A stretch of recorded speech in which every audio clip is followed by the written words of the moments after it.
حضور سے پوچھا گیا کہ ایمان کیا ہے؟ فرمایا جب نیکی تجھے خوش کر دے اور گناہ تجھے دکھی کر دے فانتا مومن، تو تو مومن ہے۔ تو کسی کو پوچھنے کی بجائے اپنے اندر سے فتویٰ لیا جاتا ہے، اندر ہی بتاتا ہے کہ اچھائی کیا ہے، اندر ہی بتاتا ہے کہ برائی کیا ہے۔ اب وہ کس راہ پہ چلے گا؟ میرے حضور نے فرمایا جنت کا راستہ مشکل اور کٹھن ہے، اور جو جہنم کا راستہ ہے وہ آسان اور آراستہ ہے، شہوات سے سجا ہوا راستہ ہے۔ اب تمہیں پتہ ہے کہ انجام کیا ہے اور تمہیں اختیار دیا گیا ہے۔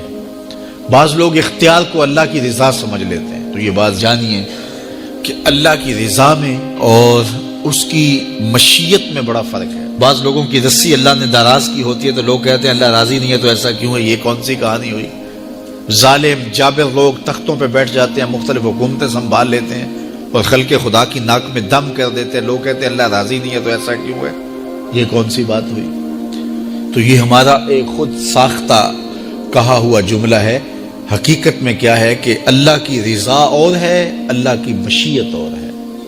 یہ اللہ نے ہاتھ دیے ہیں، اللہ کی رضا یہ ہے کہ ان ہاتھوں سے اچھے کام کیے جائیں۔ آنکھیں دی ہیں تو ان آنکھوں سے قرآن مجید کی تلاوت کی جائے، اللہ کی قدرت کی نشانیاں دیکھی جائیں، لیکن ان آنکھوں کو شہوات سے بھر دیا جائے، ان ہاتھوں کو ظلم سے بھر دیا جائے تو اللہ روکتا نہیں ہے۔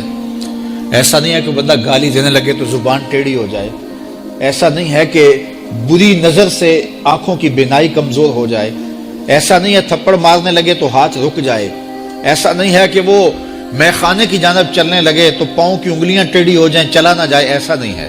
یہ اللہ کی مشیت ہے، اس نے قدموں میں طاقت رکھ دی، جدھر جانا چاہیں جائیں، اس نے اختیار بھی دیا ہے، لیکن یہ اس کا دیا گیا اختیار ہے، یہ اس کی مشیت ہے، لیکن اس کی رضا یہ ہے کہ یہ قدم اٹھیں تو مسجد کی جانب جائیں، یہ قدم اٹھے تو دکھیے کی مدد کے لیے جائیں، رزق حلال کمانے نکلیں، یہ زبان بولے تو قرآن کی تلاوت کرے، یہ لب کھلیں تو احادیث رسول کے نغمے ہوں، خیر خواہی کے کلمات ہوں، مخلوق خدا کی بہتری کی بات ہو۔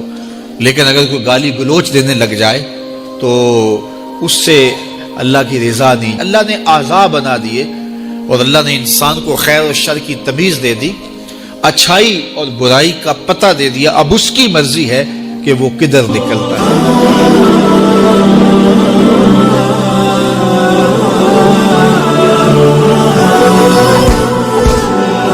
وہ ہے کہ جو خواہشات کے سائے میں جیتی ہے، پروان چڑھتی ہے، بڑھتی ہے، وہ بہائم ہیں، اور ایک مخلوق وہ ہے کہ جن کی تسبیح، ذکر، سجدہ اور قیام ہی غذا ہے، اور یہ تیسری مخلوق حضرت انسان ہے کہ اب یہ اس دوراہے پہ کھڑی ہے، چاہے لڑک کے ادھر چلی جائے، چاہے پرواز کرے تو فرشتوں سے بھی آگے گزر جائے۔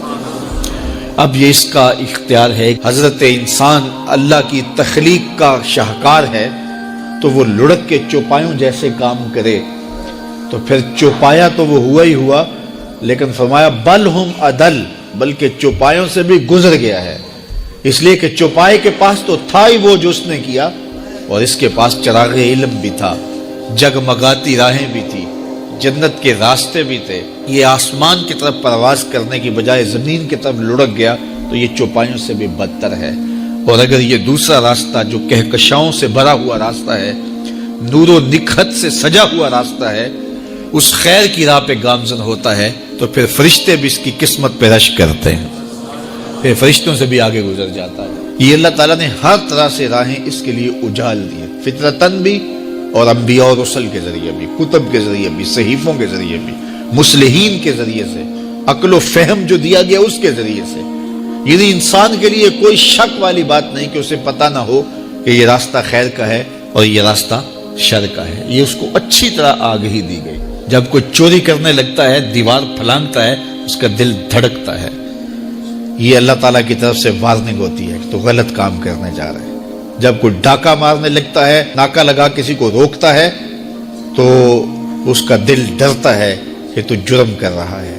جب بدکاری کو کرنے لگتا ہے تو اس کا دل ڈولتا ہے کہ تم غلط کام کرنے جاؤ۔ جب کوئی کسی کو قتل کرنے لگتا ہے تو جب وہ مقتول پہ حملہ آور ہوتا ہے تو دل ڈولتا ہے کہ تم غلط کر رہے ہو، حتیٰ کہ دیوار رکھتے ہوئے ہمسائے کے 2 انچ بھی دبانے لگے تو دل ڈولتا ہے کہ تم غلط کر رہے ہو۔ یہ جو تیز تیز دل دھڑکنے لگتا ہے گناہ کرتے ہوئے، تو یہ اللہ کی طرف سے اسے بتایا جا رہا ہوتا ہے کہ تم غلط